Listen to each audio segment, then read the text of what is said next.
Hi ஷக்கீனா. இப்போ இருக்க வாலிபர்களுக்குள்ள நிறைய கேள்விகள் இருக்கும். எப்படின்னா அவங்களுக்கு நல்ல நண்பர்கள் கிடைப்பாங்களா அப்படின்ற ஒரு கேள்வி இருக்கும். இப்போ ஸ்கூல்லையா இருக்கட்டும், காலேஜ்லையா இருக்கட்டும், இல்லை அவங்க வேலை பார்க்குற ஸ்தலத்துலையா இருக்கட்டும், நம்மளுக்கு நல்ல நண்பர்கள் கிடைப்பாங்களா அப்படின்ற ஒரு தாட் இருக்கும். நீ இதை பற்றி என்ன நினைக்கிற? கரெக்ட். ரொம்ப சிம்பிள். ஏசப்பா நமக்கு நல்ல ஃப்ரெண்டாக இருக்கும்போது சுற்றி இருக்கவங்க ஸ்கூல் பிளேஸாக இருக்கட்டும், இல்லை காலேஜஸாக இருக்கட்டும், ஒர்க் பிளேஸாக இருக்கட்டும், நம்ம சுற்றி உள்ளவங்க எல்லாருமே நமக்கு நல்ல ஃப்ரெண்டாக ஏசப்பாவே தருவாங்க. ஸோ இப்போ இதை பற்றினதாக ஒரு பாட்டு கேட்போமா? நண்பன் உனக்கு வேண்டும், நல்ல நண்பன் உனக்கு வேண்டும், நண்பன் உனக்கு வேண்டும், நல்ல நண்பன் உனக்கு வேண்டும், பள்ளிக்கூட நண்பன், ஆலயத்தின் நண்பன், வீட்டருகில் நண்பன், விளையாட நண்பன், வழிகாட்ட நண்பன், வழித்துணை நண்பன், கடிந்திட நண்பன், பாராட்ட நண்பன், நல்ல நண்பர் இயேசு உனக்கு தருவ நல்ல நண்பன். ஓஹோ, நல்ல நண்பர் இயேசு உனக்கு தருவ நல்ல நண்பன். இப்போ இந்த பாட்டுக்கு ஒரு ஆக்ஷன் பார்க்கலாமா? நண்பன் உனக்கு வேண்டும், நல்ல நண்பன் உனக்கு வேண்டும், நண்பன் உனக்கு வேண்டும், நல்ல நண்பன் உனக்கு வேண்டும், பள்ளிக்கூட நண்பன், ஆலயத்தின் நண்பன், வீட்டருகில் நண்பன், விளையாட நண்பன், வழிகாட்ட நண்பன், வழித்துணை நண்பன், கடிந்திட நண்பன், பாராட்ட நண்பன், நல்ல நண்பர் இயேசு உனக்கு தருவார் நல்ல நண்பன், நல்ல நண்பர் இயேசு உனக்கு தருவார் நல்ல நண்பன். ஓஹோ ஓஹோ ஓஹோ ஓஹோ ஓஹோ.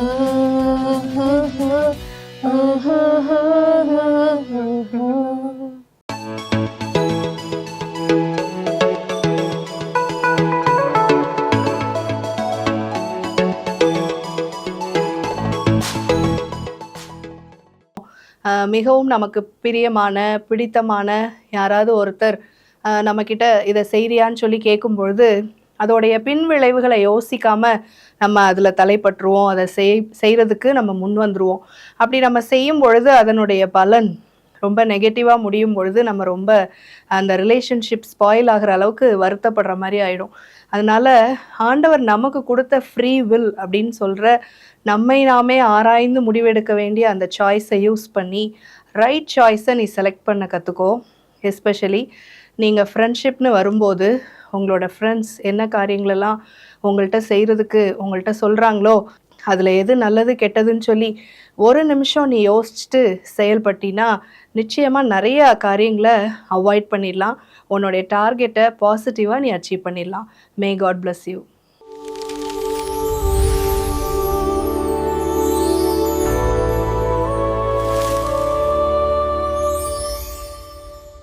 Brace the Lord. கிராம மிஷனரி இயக்கம் சார்பாக நடத்தும் இந்த ஸ்டூடெண்ட்ஸ் டைம் நிகழ்ச்சியில ஒவ்வொரு வாலிப பிள்ளைகளையும் நான் சந்திக்கும்படி ஆண்டவர் கொடுத்த கிருபைக்காக நன்றி சொல்றேன். God bless you. ஒவ்வொருத்தரும் ஆண்டவர் உங்களை ரொம்ப ஆசிர்வதிப்பாரு. இந்த டைமை காட்கின்ட்டு நீங்க வச்சு நீங்க பார்த்து கொண்டு இருக்கிறீங்க. ஆண்டவர் உங்களை மேன்மேலும் ஆசிர்வதிப்பார், மேன்மேலும் உயர்த்துவார். இந்த நாள்லயும் நம்ம ஒரு முக்கியமான ஒரு விஷயத்த நம்ம பார்க்க போறோம். பைபிள்ல ரொம்ப என்னை ரொம்ப இன்ஸ்பயர் பண்ண ஒரு பர்சன், ஒரு சின்ன பையன்தான், ஒரு வாலிப பையன்தான். ஆனா he became very famous and influential. இப்போ உள்ள காலகட்டத்துல நம்ம ஸ்டூடெண்ட்ஸா இருக்கட்டும், நீங்க யங்ஸ்டர்ஸ் நம்ம எங்க இருந்தாலும் நம்மளுக்கு என்ன ஒரு ஆசைன்னா ஒரு 4 பேர் நம்ம சொல்றதை கேட்கணும். we want to be a person of influence. நம்ம 4 பேரை இன்ஃப்ளூயன்ஸ் பண்ணணும் அப்படின்னு சொல்லிட்டு நம்மளுக்கு ரொம்ப ஆசை உண்டு. நிறைய பேர் அதனாலதான் யூடியூப் சேனல்லாம் ஸ்டார்ட் பண்றாங்க, இன்ஃப்ளூயன்சரா மாறுறாங்க, நிறைய காரியங்களை உலகத்தார் செஞ்சு கொண்டுட்டு இருக்கிறாங்க. ஆனா காட் நம்மளை சூஸ் பண்ணதுக்கு ஒரு காரணம் என்னன்னா, நம்ம மற்றவர்களை இன்ஃப்ளூயன்ஸ் பண்ணணும், கர்த்தருக்குள்ள நம்ம இன்ஃப்ளூயன்ஸ் பண்ணணும் அப்படின்னு சொல்லிட்டு அதற்காக தான் ஆண்டவர் நம்மளை சூஸ் பண்ணியிருக்கிறாரு. வேதத்துல 1 சாமுவேல் 3வது அதிகாரம் 19-20 வசனங்களை நம்ம எடுத்து வாசிப்போம். நம்ம சாமுவேல் அண்ணனை பத்தி தான் இதுல போட்டிருக்குது. சாமுவேல் தீர்க்கதரிசி. சாமுவேல் வளர்ந்தான், கர்த்தர் அவனோட கூட இருந்தார், அவர் தம்முடைய எல்லா வார்த்தைகளிலும் ஒன்றாகிலும் தரையில் விழுந்து போக விடவில்லை. சாமுவேல் கர்த்தருடைய தீர்க்கதரிசி தான் என்று தான் முதல் பெர்ஷேபா மட்டுமுள்ள சகல இஸ்ரவேலுக்கும் விளங்க பண்ணினது. அதாவது இதுல பார்த்தோம்னா அவர் வளர்ந்து வரும்போதே அவ்வளவு ஃபேமஸ் ஆனாரு. அதாவது ஹோல் ஆஃப் இஸ்ரேல் தான்ல இருந்து பெர்ஷேபா வரைக்கும் எல்லாருக்கும் ஒரு விஷயம் நல்லா தெரிஞ்சது, நான் தான் ப்ராஃபெட், நான் தான் தீர்க்கதரிசின்னு அவர் போய் யார்ட்டையுமே சொல்லல. அவருடைய வார்த்தையினால எல்லாரும் வந்து அதை அண்டர்ஸ்டாண்ட் பண்ணிக்கிட்டாங்க. அவர் போய் யார்கிட்டயும் வந்து பெருசா சொல்லல. எல்லாரும் வந்து அதை வந்து சகல இஸ்ரவேலுக்கும் அது விளங்க பண்ணுச்சு. எவ்ரிஒன் நியூ, எல்லாருக்கும் வந்து அது கிளியரா தெரிஞ்சுது, இவர் வந்து கர்த்தருடைய தீர்க்கதரிசி அப்படின்னு சொல்லிட்டு தெரிஞ்சுது. அப்போ நீ வந்து ஒரு இடத்துல இருக்கும்போது உனக்கு அந்த உயர்வு வேணும்னா, ஆண்டவர் உன்னை உயர்த்தணும்னா, நீ படிப்புலயோ சரி, நீ வந்து நினைக்கலாம் நான் எப்படியாவது நான் கிளாஸ் ஃபர்ஸ்ட் வரணும், எப்படியாவது நான் நல்ல மார்க்ஸ் ஸ்கோர் பண்ணணும், இல்ல நான் வந்து நீ ஒரு ஸ்போர்ட்ஸ் டீம்ல இருக்கலாம். ஆனா நீ நினைக்கலாம் என்ன என் கூட 10 பேர் இருக்கிறாங்க, ஆனா நான் வந்து தனியா தெரியற மாட்டேன். யூ வாண்ட் டு ஷைன், நீ வந்து தனியா தெரியணும், ஷைன் பண்ணணும். எவ்ரி இயர் வந்து உங்களுடைய ஆனுவல் டேல வந்து நிறைய பேர் பிரைஸ் வாங்குறாங்க, நிறைய பேர் அவார்டு வாங்குறாங்க. ஆனா உனக்குள்ள அந்த ஆசை இருக்கணும், என்னைக்காவது ஒரு நாள் நானும் ஒரு அவார்டு வாங்கணும், என்னைக்காவது ஒரு நாள் நானும் இந்த விஷயத்த சாதிக்கணும் அப்படின்னு நீ நினைக்கலாம். ஆனா இந்த நாள்லயும் இந்த செய்தியை கேட்டு நீ எப்படி சாமுவேல் வளர்ந்து வரும்போது ஆண்டவர் அவரை உயர்த்தினாரோ அதே போல ஆண்டவர் உங்க ஒவ்வொருத்தரையும் வந்து உயர்த்துவார். சோ நம்ம வந்து சாமுவேலுடைய வாழ்க்கையில இருந்து சில காரியங்களை நம்ம கற்றுக்கொள்ளலாம். எப்படி ஆண்டவர் இந்த உயர்வை அவருக்கு கொடுத்தாரு அப்படின்னு சொல்லிட்டு. ஏன்னா அவர் வந்து சிறு பையனா இருக்கும் போதே ஆண்டவர் வந்து அவரை சூஸ் பண்ணிட்டாரு அவருடைய ஊழியத்துக்கென்று. அப்போ சிறு வயது முதல் அவர் வந்து ஆண்டவருக்கென்று தன்னை அர்ப்பணித்து அவர் தீர்க்கதரிசி ஆனார். அப்போ எத்தனையோ தீர்க்கதரிசிகள் நம்ம வேதத்துல நம்ம படிக்கிறோம், வாசிக்கிறோம். ஆனா இவர் ஏன் something was different about him, something was unique about him அப்படின்றத நம்ம சில காரியங்களை நம்ம வாசிச்சு நம்ம தெரிஞ்சுக்கொள்வோம். முதலாவதாக சாமுவேல் தீர்க்கதரிசி வந்து அவருடைய வாழ்க்கை ஒரு அர்ப்பணிப்புள்ள வாழ்க்கையா இருந்துச்சு, ஒரு சாக்ரிஃபைஸ் இருந்துச்சு, ஒரு சாக்ரிஃபிஷியல் லைஃப் இருந்துச்சு. கர்த்தருக்குன்னு கம்ப்ளீட்டா அவருடைய லைஃபை வந்து ஒப்பு கொடுத்தாரு. அதாவது அவங்க தாய் ஜெபிச்சாங்க, தாய் வந்து அர்ப்பணிச்சாங்க, ஆனா அவரும் வந்து அதுக்கு கோஆபரேட் பண்ணாரு. எப்படி நம்மளுடைய வீட்டுல எல்லாம் உங்க பார்த்து கொண்டிருக்க பிள்ளைகளுடைய வீட்டுல எல்லாம் உங்க அம்மா நல்லா ப்ரே பண்ணுவாங்க, நீங்க சொல்வீங்க ஆண்டி எங்க அம்மா ரொம்ப நல்லா ப்ரே பண்ணுவாங்க, எங்க அம்மா எப்பயும் எனக்காக தான் ப்ரே பண்ணுவாங்க, சர்ச்சிலேயே தான் இருப்பாங்க நீங்க சொல்லலாம். ஆனா இவர் என்ன செஞ்சாரு அப்படின்றத நம்ம வாசிப்போம். 1 சாமுவேல் 1வது அதிகாரம் 28வது வசனம். ஆகியால் அவன் கர்த்தருக்கென்று கேட்கப்பட்டபடியினால் அவன் உயிரோடு இருக்கும் சகல நாளும் அவனை கர்த்தருக்கே ஒப்பு கொடுக்கிறேன் என்றால் அவன் அங்கே கர்த்தரை பணிந்து கொண்டான். அதாவது இந்த வசனத்துல நம்ம படிக்கிறோம், அன்னாள் வந்து அதாவது சாமுவேலுடைய அம்மா என்ன செய்யறாங்க, நான் சாமுவேல வந்து நான் கர்த்தருக்குன்னு நான் வந்து அர்ப்பணிச்சிட்டேன், நான் அவரை நான் வந்து கொடுத்துருவேன் கர்த்தருக்குன்று சரண்டர் பண்ணிட்டாங்க. ஆனா நம்ம அடுத்து வருகிற வசனங்கள்ல இருந்து நம்ம வாசிச்சோம்னா சாமுவேலுமே வந்து அவர் வளர்ந்து வரும்போது சர்ச்ல தான் வளர்ந்து வராரு. அந்த சர்ச்ல வளர்ந்து வரும்போது அவர் வந்து ஏபோத் அந்த அந்த அந்த ஆண்டவருடைய தீர்க்கதரிசிக்குரிய அந்த உடைகளை அணிந்து எல்லா வேலைகளையும் வந்து ஏலி அந்த அந்த அந்த அந்த பிரீஸ்டுக்கு வந்து ஹெல்ப் பண்றாரு. எல்லா விஷயத்தையும் அங்க சபையில இருந்து அந்த சர்ச்ல இருந்து ஹெல்ப் பண்றாரு. சோ நம்ம வந்து பாக்குறோம் அந்த அளவுக்கு அவருக்கு வந்து அர்ப்பணிப்பு. சரி அம்மா விட்டுட்டு போயிட்டாங்க, நம்ம எப்படி வேணா இருந்துக்கலாம், நான் அம்மா வந்து ஃபோர்ஸ் பண்ணிட்டாங்க. நிறைய பேர் வந்து நிறைய வாலிப பிள்ளைங்க வந்து ஊழியத்துக்குள்ள வராங்க, ஆனா வந்து out of force, out of compulsion, அதாவது பேரண்ட்ஸ் வந்து ஊழியத்துல இருக்கிறாங்க அதனால நம்ம வந்து ஃபோர்ஸ்ஃபுல்லா இல்ல, பேரண்ட்ஸ் வந்து கமிட் பண்ணிருப்பாங்க என் பொண்ணு என் பையன் ஆண்டவருக்கென்று நான் வந்து சரண்டர் பண்றேன், சாக்ரிஃபைஸ் பண்றேன் அப்படின்னு சொல்லிட்டு உங்க பேரண்ட்ஸ் சொல்லியிருப்பாங்க. ஆனா இவர் வந்து அந்த டிசிஷன் எடுத்தாரு. என்னதான் அவங்க அம்மா வந்து சொன்னாலும் இவர் திரும்பவும் வந்து அந்த விஷயத்த கீழ்ப்படிஞ்சு அவரும் சேர்ந்து சரண்டர் பண்ணாரு. So it is a two way thing. Parents வந்து ஒப்பு கொடுத்தாலும் நீங்க ஒரு ஸ்டெப் எடுக்கணும் for surrendering to God. Life வந்து அப்படியே ஆண்டவருக்கென்று டிவோட்டடா அவர் வாழ்ந்தாரு. சின்ன வயசு, நிறைய ஆசைகள் இருக்கும் அவங்களுக்கு. கூட வந்து ஆக்சுவலா நம்ம அடுத்தது வாசிக்கிறோம், நிறைய பிரதர்ஸ் சிஸ்டர்ஸ் எல்லாம் வராங்க. அண்ணாளுக்கு வந்து அடுத்த பிள்ளைகள் பிறக்குது. அப்போ அவருக்கும் ஆசை இருக்கும், என்ன மட்டும் எங்க அம்மா வந்து சர்ச்ல வந்து விட்டுட்டாங்க, எங்க தம்பி தங்கச்சி எல்லாம் வந்து ஜாலியா இருக்கிறாங்க வீட்டுல அப்படின்லாம் நினைக்கல. ஆண்டவருக்கென்று தன்னுடைய வாழ்க்கையை அர்ப்பணிச்சாரு. அதனாலதான் ஆண்டவர் வந்து அவரை உயர்த்தினார். அவருடைய வார்த்தைகள் ஒன்றும் தரையில் விடல. அவருடைய வாழ்க்கை அவ்வளவு ஆசீர்வாதமா ஆண்டவர் வந்து உயர்த்தினாரு. அப்போ அர்ப்பணிப்புள்ள ஒரு வாழ்க்கை இருக்கணும். சரண்டர், சாக்ரிஃபைஸ், இப்படி ஒரு வாழ்க்கை இருக்கும் போதுதான், அதாவது சாக்ரிஃபைஸ்னா நான் என்ன சொல்றேன்னா, இவரை மாதிரி நீங்க சர்ச்லயே இருக்கணும்னு அவசியம் கிடையாது. சில காரியங்கள் ஆண்டவர் வந்து உங்களுக்கு வந்து நோ சொன்னார்னா அதை நீங்க சாக்ரிஃபைஸ் பண்ணலாம். டிவி ரொம்ப பார்க்காத, இல்ல வந்து சினிமா பார்க்காத, that is sacrifice. Giving up for God. ஆண்டவருக்கு பிடிக்காத காரியம் உனக்கு பிடிக்க கூடாது. இப்ப வந்து ஏசப்பா அந்த இடத்துல இருந்தாருன்னா நீ அந்த காரியத்தை செய்வியா? அதை நீ யோசிச்சுக்கோ. செல்போன்ல நிறைய ரீல்ஸ் பாக்குறோம். அந்த ரீல்ஸ் பார்க்கும்போது எவ்வளவு நேரங்கள் வந்து வீணா போகுது. அதுவும் ரீல்ஸ் பாக்குறது பார்த்தேன்னா ஏதோ சம்பந்தமே இல்லாத காரியங்களை நீங்க வந்து பாக்குறீங்க. இல்ல நான் கார்ட்டூன் தான் பாக்குறேன் ஆண்டி, ஆனா கார்ட்டூன்ல வந்து நிறைய தவறான காரியங்களும் வருகிறது. அதாவது வைலண்டான கார்ட்டூன், அந்த மாதிரி விஷயங்கள்லாம் நம்ம வந்து பாக்குறோம். சோ இதெல்லாம் ஏசப்பா வந்து உணர்த்துவார் உனக்குள்ள, இதெல்லாம் நீ பார்க்காத அப்படின்னு சொல்லிட்டு. யார் மூலியமான? உன் பேரண்ட்ஸ் மூலியமா ஆண்டவர் உணர்த்துவார். அந்த நேரத்துல நீ நோ சொல்லணும். டேப்ல கேம் விளையாடிட்டே இருப்போம், அம்மா சொல்லுவாங்க விளையாடாத, வேண்டாம் அப்படின்ற போது நம்மளுக்கு அது கஷ்டமா இருக்கும். அம்மா அப்பா மூலியமா தான் சில நேரங்கள்ல ஆண்டவர் பேசுவார். அப்ப நம்ம அதுக்கு சாக்ரிஃபைஸ் பண்ணணும். வேண்டாம், உலக காரியங்கள் வேண்டாம். அந்த நேரத்துல நம்ம யோசிக்க கூடாது, அவங்க எல்லாம் ஜாலியா இருக்கிறாங்க, அவங்க எல்லாம் வந்து டேப் வச்சிருக்கிறாங்க, கேம் விளையாடுறாங்க, பப்ஜி விளையாடுறாங்க, என்னென்னமோ விளையாடுறாங்க, நான் விளையாட முடியலையே அப்படின்னு சொல்லி நினைக்காத. சாக்ரிஃபைஸ். சோ முதலாவதாக சாமுவேலுடைய வாழ்க்கையில ஒரு சாக்ரிஃபைஸ் இருந்துச்சு. இரண்டாவதாக அவர் சர்வ் பண்ணாரு. அதாவது சர்வ்ட் ஃபேத்ஃபுல்லி. எப்படின்னு பார்ப்போம். 1 சாமுவேல் 2வது அதிகாரம் 18வது வசனம்.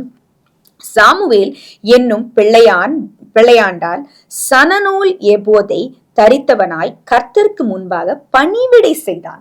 சர்வ் பண்ண. இதுக்கு முன்னாடி நான் சொன்ன மாதிரி எப்போதுன்ற அந்த சணநூல்ன்றது அதாவது பிரீஸ்ட் தான் வேர் பண்றது. காடால சூஸ் பண்ணப்பட்ட அந்த அந்த ஆசாரியர்கள் வேர் பண்ணும் அந்த உடைய வந்து அவர் அதை வந்து போட்டிருந்தாரு.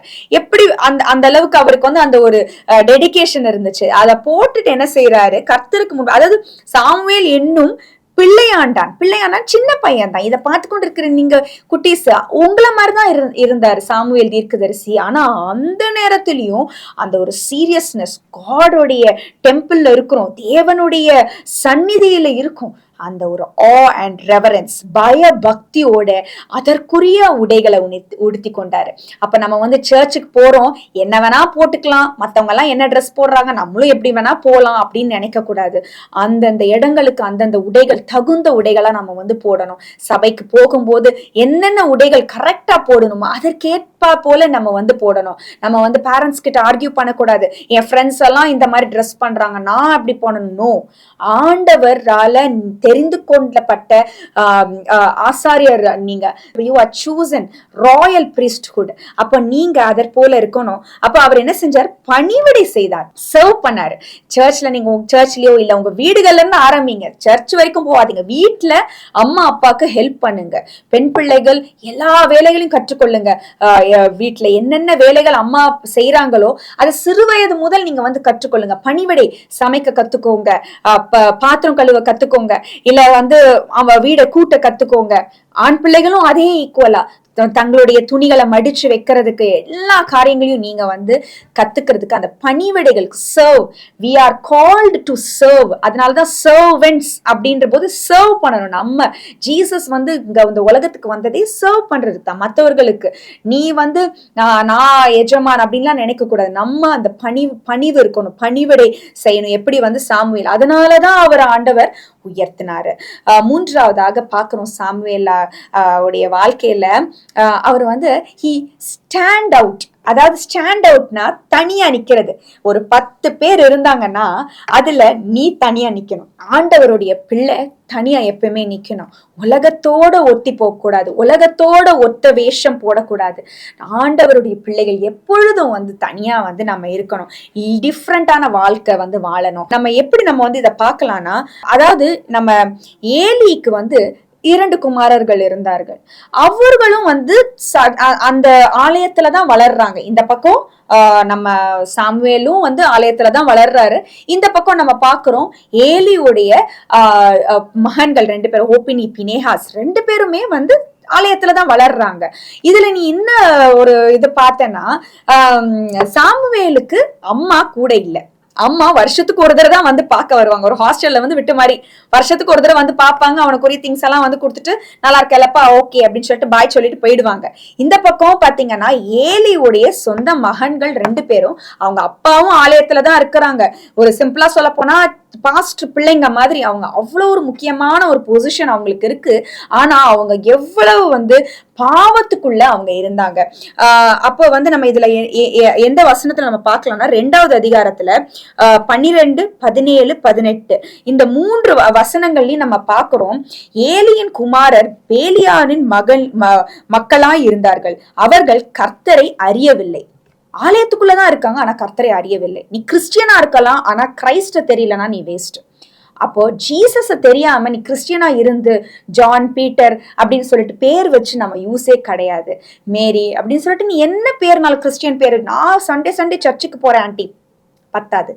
நம்ம கர்த்தரை அறியணும். இந்த பசங்க சர்ச்சுக்குள்ள ஆலயத்துக்குள்ளதான் இருக்காங்க, ஆனா கர்த்தரை அறியல.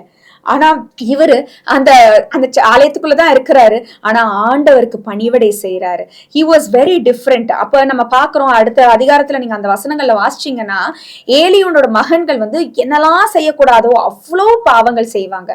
அந்த மக்கள் வந்து பலிக்காக கொண்டு வராங்க அந்த ஆடு மாடு எல்லாம், என்ன செய்யறாங்க, அதையும் எடுத்து வச்சு அந்த கொழுப்பை வந்து இது பண்ணி சமைச்சு அதை சாப்பிடுறாங்க. எதெல்லாம் செய்யக்கூடாதோ அதெல்லாம் செய்யறாங்க.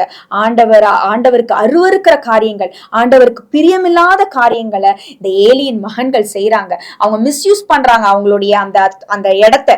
நான் பாஸ்டர் பையன், எனக்கு நான் என்ன வேணா செய்யலாம் அப்படின்னு நினைச்சு அவங்க செய்யறாங்க. ஆனா Samuel was different. Samuel was standing out. He was different. அவர் வந்து தனியா நிக்கிறாரு. இவங்கள மாதிரி நான் இருக்க மாட்டேன், நான் பாவத்துக்கு விலகி ஓடுவேன், நான் பிசாசுக்கு எதிர்த்து நிற்பேன், இந்த மாதிரி உலக இச்சைகளுக்கு நான் வந்து விலகி ஓடுவேன், எல்லாம் இந்த மாதிரி பாவங்களுக்கு நான் வந்து கிட்ட போக மாட்டேன்னு சொல்லிட்டு அவர் என்ன செய்யறாரு, he was standing out. அதனாலதான் ஆண்டவர் சாமுவேல திரும்பவும் கடைசியாக நம்ம அந்த வசனத்தை வாசிப்போம்.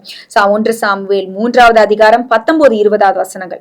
சாமுவேல் வளர்ந்தான், கர்த்தர் அவனோட கூட இருந்தார். அவன் தம்முடைய எல்லா வார்த்தைகளிலும் ஒன்றாகிலும் தரையில் விழுந்து போக விடவில்லை. சாமுவேல் கர்த்தருடைய தீர்க்கதரிசி தான் என்று தான் முதல் பெர்சிபா மட்டும் உள்ள சகல இஸ்ரவேலர்களுக்கும் விளங்கினது. ஆண்டவர் உன்னுடைய ஃபுல் சர்க்கிள்லயும் உன் ஃபேமிலிலயே ஆண்டவர் உன்னை உயர்த்துவார். உன்னுடைய ஸ்கூல்லயும் நீ தான் ஃபர்ஸ்டா இருப்ப. உன்னுடைய நீ படிக்கிற காலேஜ்லயும் உன் டிபார்ட்மெண்ட்ல நீ தான் ஃபர்ஸ்டா இருப்ப. உன்னுடைய ஸ்டாஃப்ஸ், உன் டீச்சர்ஸ் உன்னை வந்து you are an excellent student, you are the best student அப்படின்னு சொல்லுவாங்க. எப்போன்னா when நீ ஃபர்ஸ்ட் சாக்ரிஃபைஸோட வாழ்க்கை வாழ்ந்தனா, 2வதாக சர்விங் லைஃப் லிவ் பண்ணனா, 3வதாக when you stand out, டிஃப்ரெண்டா நீ லிவ் பண்ணும்போது, மற்றவர்களை போல நம்ம பாவம் செய்யாம பாவத்துக்குள்ள இல்லாம நம்ம வித்தியாசமா இருக்கும்போது ஆண்டவர் நம்மளை உயர்த்துவார். He will make you a person of influence. ஆண்டவர் உங்க ஒவ்வொருத்தரையும் ஆசீர்வதிப்பாராக. கண்களை மூடி ஜெபிப்போம். அன்பின் பரலோக பிதாவே, இந்த நாள்லயும் இதை பார்த்து கொண்டிருக்கிற ஒவ்வொரு வாலிப பிள்ளைகளையும், ஒவ்வொரு படிக்கிற ஸ்டூடெண்ட்ஸ் ஆண்டவரே நீங்க ஆசீர்வதிங்க ஜீசஸ். அப்பா, இந்த நாள்ல நாங்க கேட்ட செய்தின்படி சாமுவேல் தீர்க்கதரிசி எப்படி அவர் தீர்க்கதரிசி தான் அப்படின்னு சொல்லிட்டு இந்த அந்த அந்த இஸ்ரவேல் முழுவதும் வந்து எல்லாரும் தெரிஞ்சுக்கொண்டாங்க. அவங்கதான் பெஸ்ட், அவர் தான் பெஸ்ட் ப்ராஃபிட் அப்படின்னு சொல்லிட்டு எல்லாருக்கும் தெரிஞ்சது. அண்ட் அவருடைய வேர்ட்ஸ் எதுவுமே வந்து வேஸ்டா போகல ஏசப்பா. அதே போல ஆண்டவரை இந்த பார்த்து கொண்டிருக்க ஒவ்வொரு பிள்ளைகளையும் நீங்க உயர்த்துங்க. அவங்க படிக்கிற இடங்கள்ல அப்பா ஆண்டவரே, அவங்க குடும்பத்துல அப்பா எல்லா இடங்கள்லயும் இந்த பிள்ளைகளுக்கு உங்க தயவு உங்க கிருபை ஆண்டவரே பிள்ளைகளோட இருப்பதாக. தலையை நிமிர செய்யுங்க, உயர்த்துங்க, ஆசீர்வதிங்க. இயேசு கிறிஸ்துவின் வல்லமையுள்ள நாமத்துல ஜெபிக்கிறோம் நல்ல பிதாவே, ஆமென்.